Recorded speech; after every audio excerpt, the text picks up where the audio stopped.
ఆ చిన్నతనములో ఆ పసిపిల్ల వయసులో ఉన్నప్పుడు తల్లిపాలు శ్రేష్టమైనవే, అప్పటికి అవి సరిపోతాయి అప్పటి బలానికి.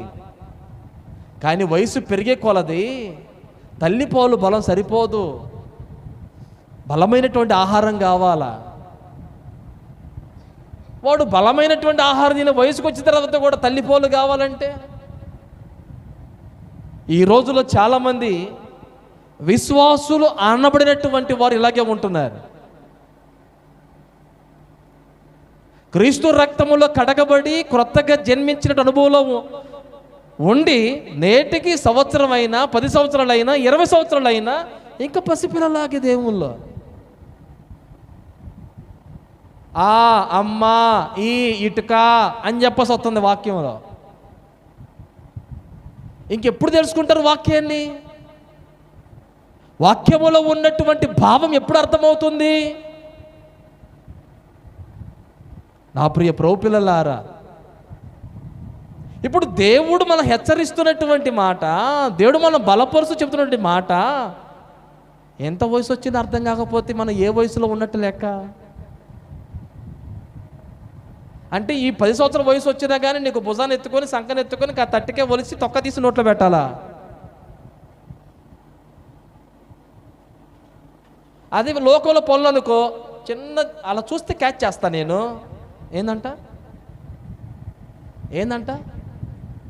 అట్ట చూస్తే క్యాచ్ చేస్తా, గుర్తుండిపోయింది నాకు.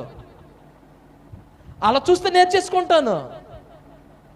నేను అంటానే కదా ఒక దైవజనుడిగా, లోకములో అలా చూడంగానే పని నేర్చుకుంటున్నావు కదా, మరి దేవుళ్ళ ఏది?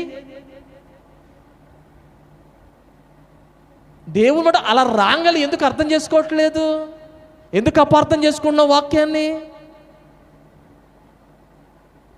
అంటే నువ్వు లోకములో శరీర సంబంధిగా ఎదుగుతున్నావే కానీ దేవుళ్ళ ఆత్మ సంబంధమైన ఎదుగుదల నీలో లేదా?